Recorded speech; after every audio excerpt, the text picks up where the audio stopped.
junto Undang-Undang Kesehatan dengan ancaman hukumannya maksimal 15 tahun.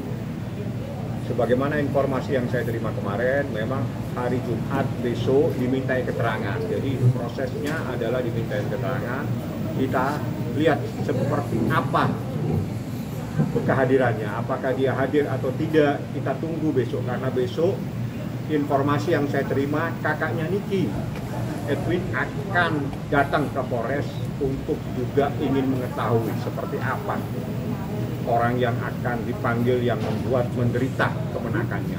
Seperti itu yang disampaikan kepada saya, dan dia minta supaya Abang kalau ada waktu habis sholat Jumat Bang, kita ke Polres Bang, kita lihat dia datang atau tidak datang orang yang membuat menderita kemenakan saya. Itu seperti yang disampaikan oleh Edwin. Bang, terkait kondisi psikis Loli sendiri sejauh ini gimana Bang? Kalau dia kan sudah lebih baik ya, lebih jauh dari orang-orang yang selama ini mungkin memberikan informasi atau masukan yang tidak benar.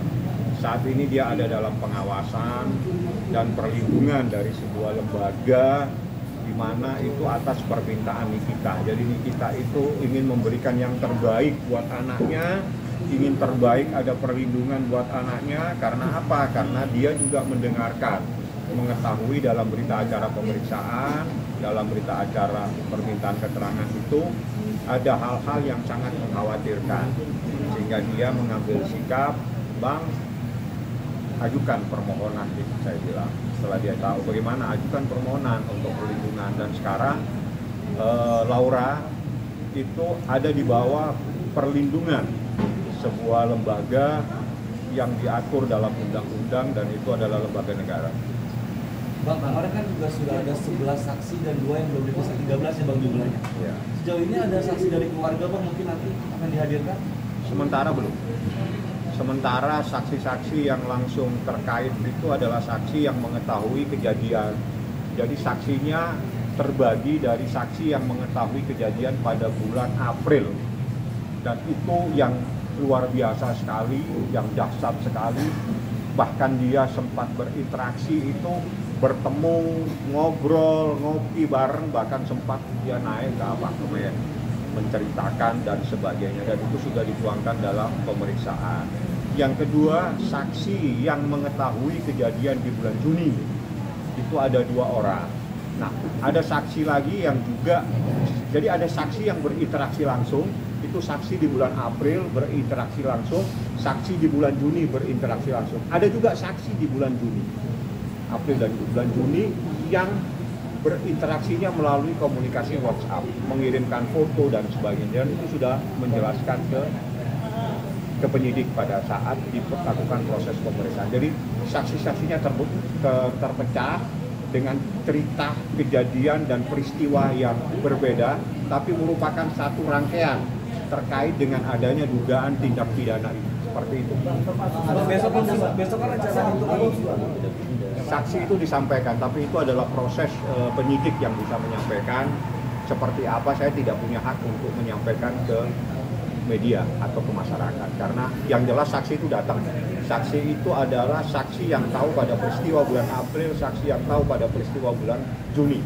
Ada saksi yang berkomunikasi langsung, ada saksi yang berkomunikasi melalui percakapan WhatsApp dan percakapan melalui media. Bang, besok kan rencananya kakaknya Niki akan hadir. Mungkin ada pembicaraan Niki juga ikut hadir untuk nemuin. Kalau Niki saya belum berkomunikasi dari tadi, saya nanti sebentar saya akan telepon dia. Tapi yang jelas Edwin telepon saya, tolong Bang, sama-sama kita ke Polres. Ini jam berapa, saya bilang Win. Kita habis sholat Jumat saja, lebih enak habis sholat Jumat kita datang, kita lihat. Saya ingin ketemu. Saya bilang jauh-jauh saja, jangan bertemu, nanti kamu emosional. Visum langsung ke penyidik ya, dan ke humas. Belum tahu hasilnya Bang. Ke humas saja, karena gini ya.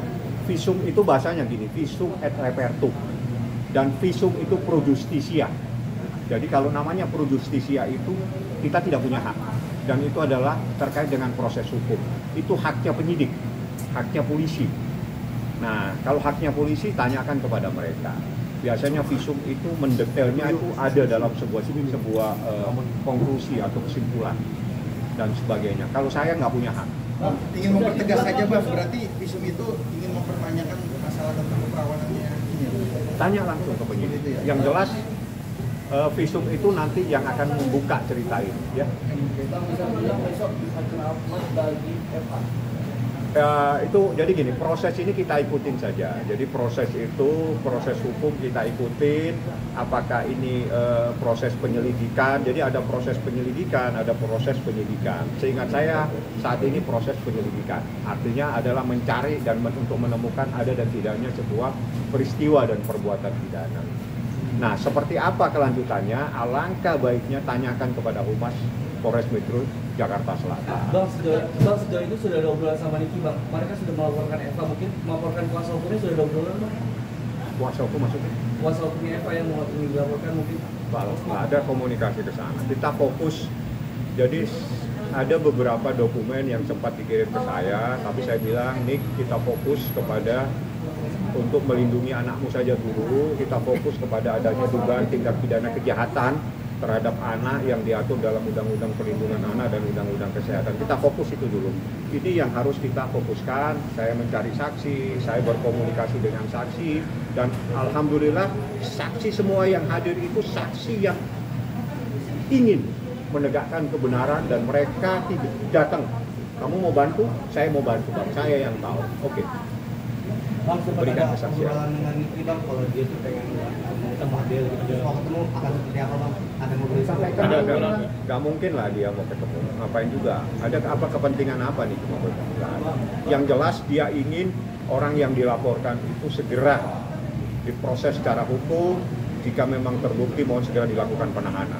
Bang, seandainya Eva besok tidak hadir gimana, Bang? Sempat ada komunikasi telepon ya? Itu kan kejadian pada saat kita meminta supaya Lori ikut, dan itu adalah di luar perkiraannya dia. Itu ya, saat itu dia menelpon Laura, tapi yang angkat adalah Nikita. Bang, seandainya Eva tidak hadir, Bang, apakah akan dijemput oleh pihak kepolisian? Tanya polisi. Yang jelas aturan di KUHP itu ada bagaimana proses pemanggilan pertama, kedua, dan seterusnya itu. Tapi kalau memang penyidik memerlukan karena sudah ada hal-hal yang luar biasa, penyidik punya hak untuk melakukan tindakan segera. Bang, cukupnya bukti sama saksi, Bang, apa bisa mungkin Adel besok langsung dijerat bersama gitu? Saya berharap proses ini segera. Jadi silakan tanyakan ke penyidik ya, karena penyidik yang mempunyai hak untuk menilai, merangkaikan fakta-fakta ini. Jadi saksi ada, bukti tertulis ada, saksi-saksinya ada. Saksi bercerita dalam peristiwa-peristiwa yang berbeda, tapi merupakan satu kejadian terhadap satu subjek hukum yang bernama Laura. Jadi subjek hukumnya Laura, tapi peristiwanya ada di bulan April, ada peristiwa di bulan Juni. Mereka berinteraksi langsung. Mereka yang tahu karena Loli bercerita atau Laura bercerita, sehingga itulah yang membuat kita pada saat di Polres Metro Jakarta Selatan menyatakan saya kaget begitu saya mendengar keterangan saksi. Seperti itu kalimatnya. Tapi apa, saya bilang nih, apa yang kau tahu cukup untuk kamu, lainnya biar serahkan kepada penyidik kepolisian Polres Metro Jakarta Selatan. Bang, besok diperiksa Adel bersalah atas saksi. Apa tidak dia langsung penyidik?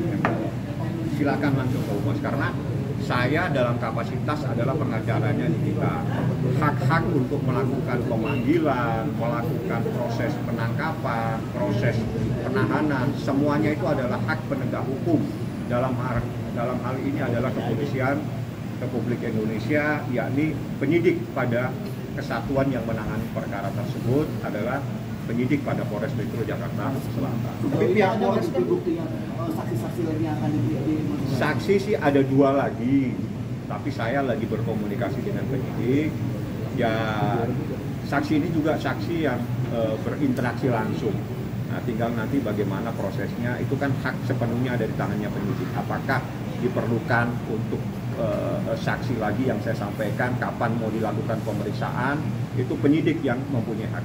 Rata-rata saksi ini meminta minta sendiri ya, bukan minta Mas Ali? Saksi-saksi yang luar biasa, artinya saksi yang tahu persis, yang berinteraksi itu semuanya itu setelah berkomunikasi dengan saya dan mereka bersedia untuk menjadi saksi. Jadi bukan karena ada pemanggilan atau ditekan, tidak. Dia datang untuk kebenaran, untuk memberikan perlindungan kepada anak yang di bawah umur yang bernama Laura. Bang, ada kekhawatiran nggak Bang sebagai kuasa hukum si Fadel melarikan diri gitu Bang? Saya yakin ini gampang untuk mencari orang. Negara Indonesia ini orangnya pintar-pintar semua. Nggak terlalu berpikir sampai sejauh itu. Ikutin saja prosesnya. Mudah-mudahan besok dia datang. Kalau nggak besok datang, karena besok datang itu kita juga sudah menunggu apakah dia besok hadir atau tidak hadir. Bahkan saya ulangi kembali, kakaknya Niki itu udah berpesan kepada saya, Bang, saya mau hadir hari Jumat di Polres Metro Jakarta Selatan. Ya udah, abang bisa temenin, bisa. Bang, media pencekalan nggak bang? Siapa tahu dia kabur bang. Penyidik ke Humas coba tanya. Bang, berarti Ya, saksi itu sukarela jadi bang ya? kenapa? Saksi itu sukarela bang? Saksi orang-orang yang tahu. Mereka orang-orang yang ingin mengungkap kebenaran semua. Bang, kemarin sempat perwakilan dari Polres itu Bu Nurma mengatakan itu si Fadel itu perlu adanya lidik, jadi nggak harus ditetapkan jadi proses tersangka. diikutin ya. Gimana bang? Proses diikutin saja. Ikutin, berarti Ikutin proses itu ya? hukum. Jadi proses hukum di KUHAP jangan ditabrak, jangan dilanggar. Ikutin prosesnya. Kalau penyelidikan ya penyelidikan. Setelah penyelidikan, kalau memang ada ditemukan peristiwa pidana, ini menurut KUHAP ya, ada peristiwa pidana naik lagi pada proses penyidikan. Kalau proses penyidikan nanti ditemukan siapa yang bertanggung jawab secara hukum.